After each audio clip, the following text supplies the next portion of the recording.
Edith Newmeyer, and I am the author of the book The Mystery of Adam. Today I will start talking about the role of the man and the woman in the marriage relationship. And I'm going to try if I find biblical accounts or things that God, for instance, ordained.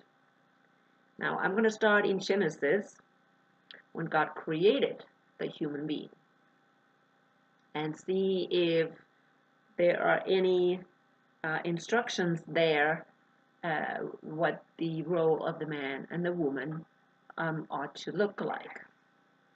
So I'm going to start with Genesis, and that is before the man and the woman was divided. In Genesis 1:26, it says, "And God said, let us make man in our image, according to our likeness, and let them rule over the fish of the sea, and over the birds of the sky, and over the cattle, and over the earth, and over every creeping thing that creeps on the earth." And God created man in his image, in the image of God. He created him, male and female, he created them.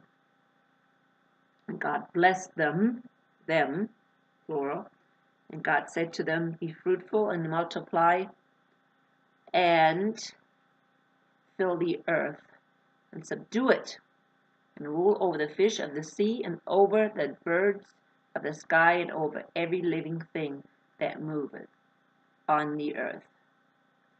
And then God said, "Behold, I have given you every plant yielding seed that is on the surface of the earth, and every tree which has fruit yielding seed, it shall be for food to you. And to every beast of the earth, and to every bird of the sky, to everything that moveth on the earth which has life, I have given every green plant for food." And it was so. Now, there's actually people that believed that this instruction of God was only for the man. And of course, they justify that by saying that in verse 26 it says, and God said, "Let us make man in our image." Okay? Man in this verse, the original text is Ha-Adam, and I have said that so many times. Ha-Adam does not mean male being. None. Not in one iota does it mean male being. Matter of fact, if you continue to read, you see it over and over again that God is addressing them as male and female. And that's in 27. 27 right away says, "And God created man, which is Ha-Adam, human beings, in his own image. In the image of God, he created him, male and female, he created them." Okay, so after that, in 28, we always hear about them in plural form, not in singular. Even there, when God says, then God said, "Let us make man," again, it's supposed to be humankind, as man in humankind, not a man as a male being. And then again, we see that it says, "In our image, according to our likeness, and let them rule over the fish." Right there, you should know. I mean, anybody is confused. Them is not a men, okay? Them is not talking about a man in plural form. This is talking about Ha-Adam as male and female in plural form. So if anybody is convinced that God is still created or still has created the man from the beginning, is absolutely wrong. You know, if you read these verses, it is extremely obvious that God did not create the man, male being first. Here, in this first creation account, it was both of them. Both of them. No place do we see that he created the male being first. So again, let us read this. And God said, let us make human being in our image, according to our likeness, and let them rule over the fish of the sea, and over the birds of the sky, and over the cattle, and over all the earth, and every creeping thing that creeps on the earth. Okay, can you hear that? And then 27, and God created man, human being, not male, in his own image. In the image of God, he created him. Here you read that him because it refers to man as ha-adam, and ha-adam as in singular. However, from right there he continues, male and female, he created them. So God created a plural being, and he is addressed as plural being, as man, as in humankind. And God blessed them, and God said to them, be fruitful and multiply, and fill the earth, and subdue it, and rule over the fish of the sea, and over the birds of the sky, and over every living thing that moves on the earth. Now, again, who is getting this instruction? It's very obvious that a male and female is getting this instruction. They are getting that instruction. So many times we are hearing false assumptions that supposedly the man was created first, and well, guess what? God gave all the instructions to that male being. No, it is very obvious here that God gives instructions. These instructions to rule over everything on the earth, to fill the earth, okay, and to subdue it, and to rule over it, is a command to both of them. There is no place that says, oh, the man is supposed to be ruling and the woman is supposed to helping him. That doesn't even exist. Okay? So right there, God gives instructions to both. Also, God gives instructions to both when it comes to what they are to eat. So we are going wrong when we are thinking that God made specific male and female roles right there in the garden, because he did not one. Then later on, of course,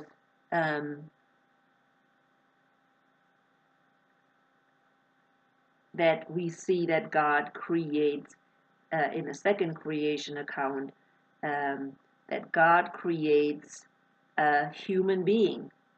Okay, here it says, but okay, now in 2:7, and the Lord God formed a man of dust from the ground and breathed into his nostrils the breath of life, and man became a living being. Again, this man is what? Ha-Adam. And that this is not a male being, but a human being.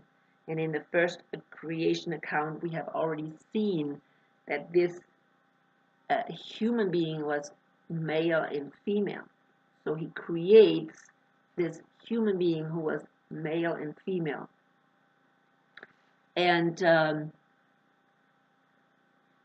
of course, God creates a garden or plants a garden in verse 8, and he puts the man into this garden.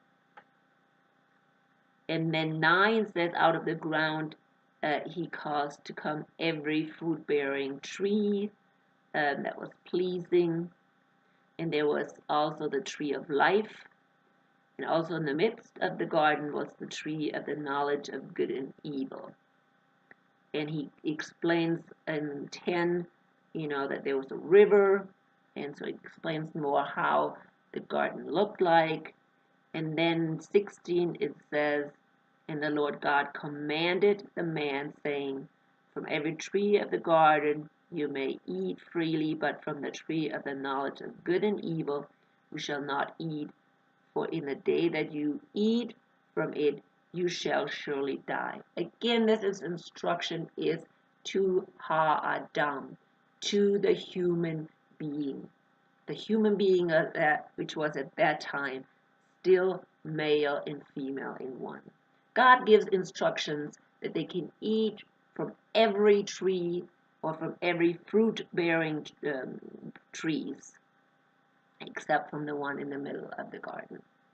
That instruction was given to both, not just the male. The male being, as I have said, doesn't even come into existence until, I believe, 22. Okay, this is still human being. And as we have seen from the first creation account, it was a being, a male being, Ha-Adam or Adam, and man and woman together. So God gives in the beginning the instructions to both the man and the woman. Now, the next thing that comes is very interesting because a lot of people just totally mistranslate it. Now, I don't know why in the world scholars can mistranslate these verses, but I can just assume that somebody had an interest in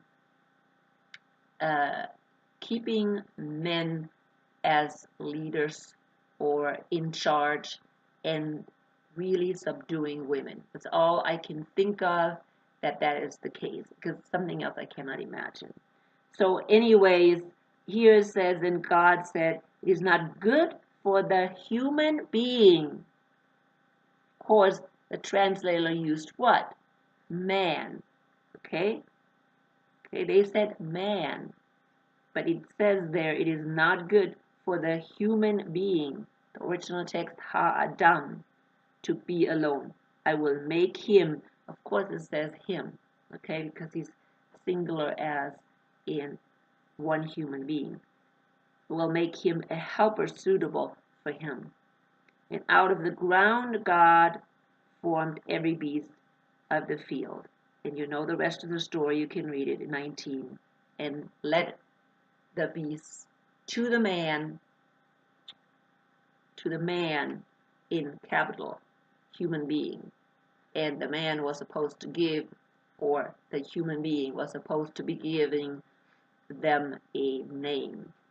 However, that human being could not find a suitable helper. Okay, so God decided to split the human being. And again, that we see that in 21. So God caused a deep sleep to fall upon the human being, not the male being.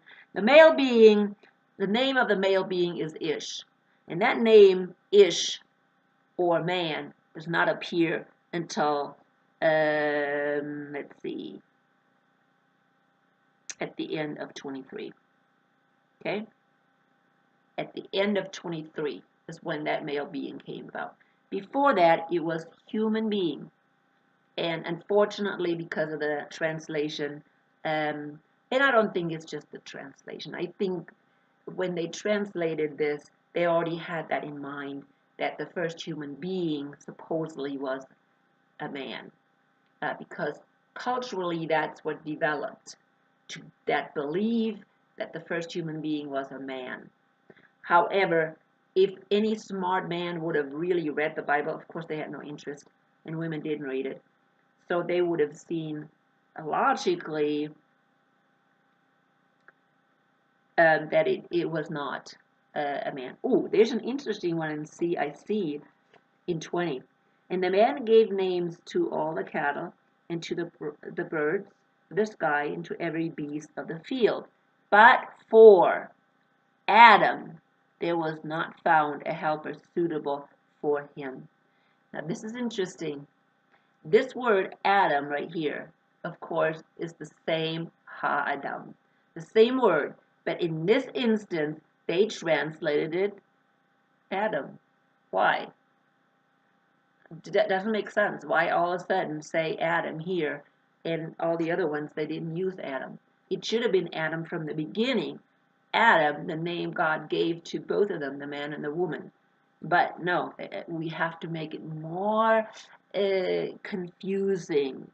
Uh, and again, it says, "And Adam there was not found a helper suitable for him." And another, a literal translation would be corresponding to him. Corresponding. In other words, corresponding means, in a sense, sameness. Okay? As somebody who's the same, even you could go as far as saying somebody who's equal. So here we are in 21, actually 20, we just finished 20 because, and then so God caused a deep sleep to fall upon the man. Again, what is it? Ha-Adam. And he slept, or it slept, or whatever you want to call it. Then he took one of his what? Ribs? No, one of his side, and closed the flesh in the place. So we have read now quite a lot about how God sees human being, the role of the man and the woman. Right now, the man and the woman is equal before God. If you continue, again, suitable, equal. They want a suitable. He doesn't want the dog or the horse or the cow that would be a helper to the man, somebody who's subordinate, because he said, to subordinate everything. He said, subdue everything. Okay, subdue everything. So if you subdue everything, you have a subordinate. And the human being did not want to have a subordinate. Okay, somebody he could subdue. He wanted to have an equal. And so God split the human being. Of course, God knew from the beginning that's what he's going to do. But he maybe wanted the human being to realize that this human being needed somebody who complements and somebody who corresponds to to each other. Okay, they wanted equal for each other, not just the man needed a helper, but the woman needed a helper. Okay, but if we believe that the first human being was a man, of course, then we're thinking, oh, the woman was made a helper. That means a subordinate. But that's not what this says. The helper is supposed to be a suitable helper or a corresponding helper. It's supposed to be a helper that's equal. Not like the animals who the human being was supposed to subdue. That's totally different. Okay? So we see that in the beginning, that's exactly what's happened. Okay, and then we see, of course, in the next verses, finishing up chapter 2, that God divided the two. And then he wants the man, the male being, and here again he uses it in 24. Therefore, this caused a man, Ish, shall leave his father and mother and cleave to his wife, Isha, and they shall become one flesh. Okay? And the man and his wife, and this word is, of course, Ha-Adam. The human being and his wife were both naked and were not ashamed. Now here we can think that this word Ha-Adam refers to the man. But this is the first time we may assume it. Doesn't mean it is that way, okay? We only can assume it.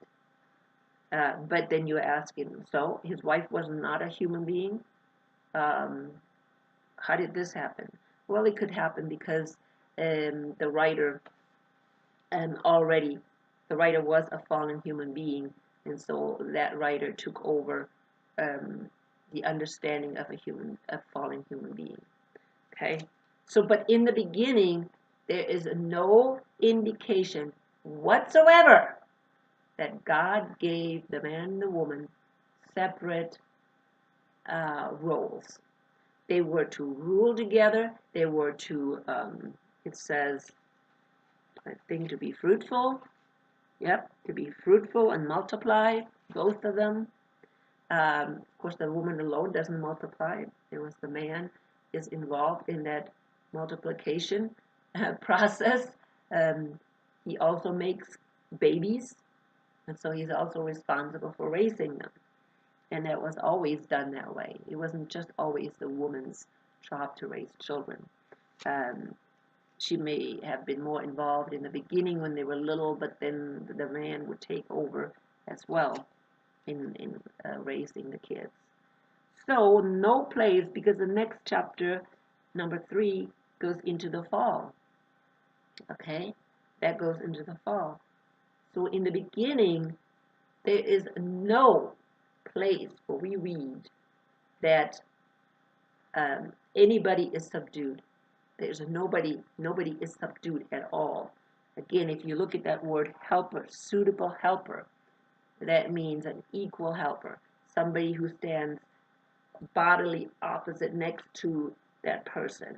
Okay, that's what suitable means. Standing, like a mirror, equal. So if you want to do a study on that, that's a really good study. So this helper is not just a helper for the man, but a helper for the woman as well. And a lot of people just don't want to see that. So the man and the woman are helping each other. They are complementing each other. Now,